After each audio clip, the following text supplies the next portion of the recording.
बताओ, कुछ महीनों बाद दिवाली है और दिवाली से पहले ही मेरे घर दो अमीर बहू आ गई। माँ जी बिल्कुल सही कहा आपने। हम दोनों इस घर के लिए किसी लक्ष्मी से कम नहीं है। वैसे माँ जी हम बहुत थक गए हैं। हम तो सोच रहे थे कि दहेज में अपने साथ नौकर भी ले आए। फिर हमें पता चला कि इस घर में हमारी 3 गरीब जेठानियां भी हैं, इसलिए हम अपने साथ नौकर नहीं लेकर आए हैं। जब हमारी 3 गरीब जेठानी हैं हमारी सेवा करने के लिए, तो नौकर की क्या जरूरत है। हाँ हाँ बहू, बिल्कुल ठीक कहा तुमने। माँ जी, अभी कैसी बातें कर रही हैं? हम भी इस घर की बहू हैं। गरीब हैं तो क्या हुआ? आपकी दोनों अमीर बहू हमें अपने नौकर से कंपैरिजन कर रही हैं। और हम तीनों गर्भवती हैं।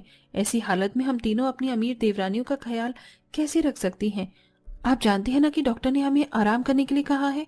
अरे बहू, तुम तीनों तो ऐसे डर रही हो जैसे मेरी अमीर बहू तुम तीनों से खेत का काम करवाने वाली हो। अरे घर के ही तो थोड़े बहुत काम होते हैं, और वो तो तुम हमेशा ही करती हो। सुमित्रा की 3 गरीब बहू गर्भवती थी, जिनका तीसरा महीना चल रहा था और 3 महीने बाद दिवाली थी। पर जब से सुमित्रा की 2 अमीर बहू आई थी, वो बस अपनी अमीर बहू पर ही प्यार लुटा रही थी।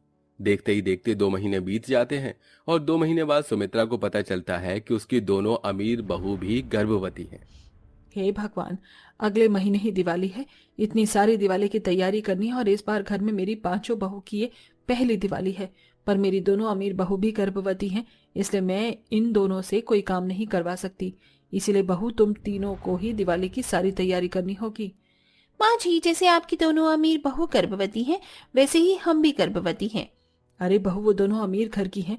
उनके बस की नहीं है गर्भवती अवस्था में काम करने की, और उन्होंने कभी आज तक एक गिलास नहीं उठाया।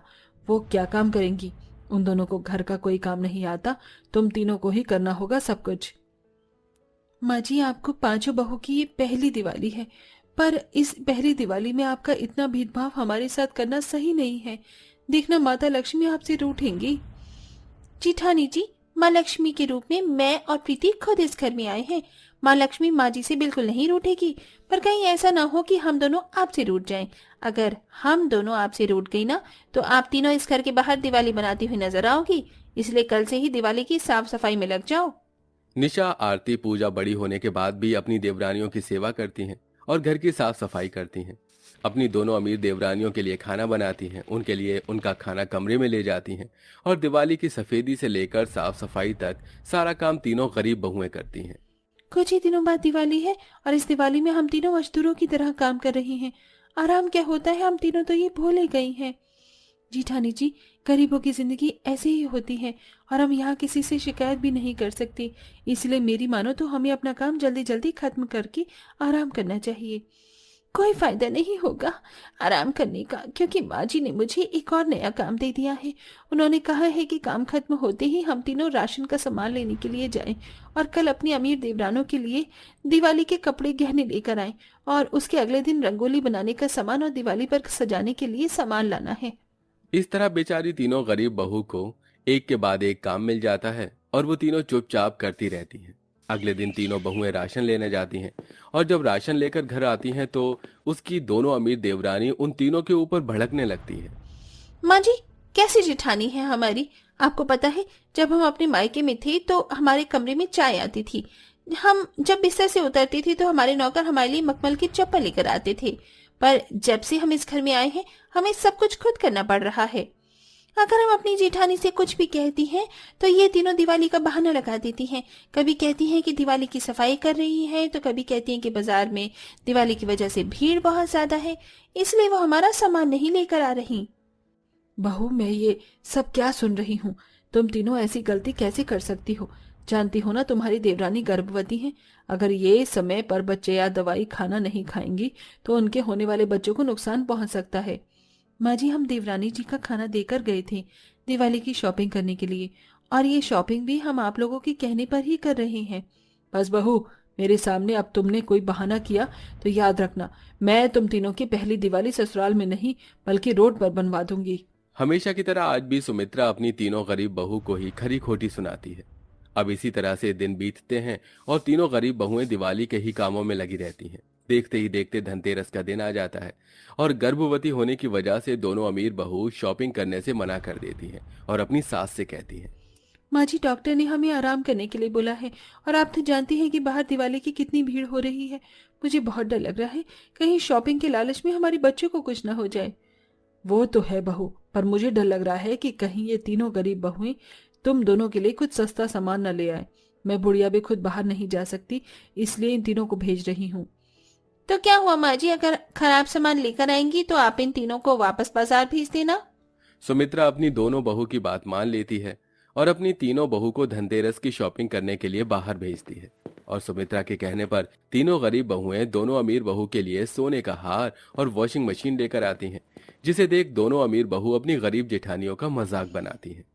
माँ जी आप सही थी, आपकी तीनों गरीब बहू की पसंद तो बिल्कुल थर्ड क्लास है।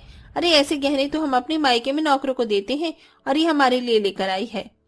माँ जी मैं दिवाली पर ये गहने नहीं पहन सकती, आप अपनी बहू को वापस भेजो और उनसे कहो कि हमारे लिए डायमंड सेट लेकर आए।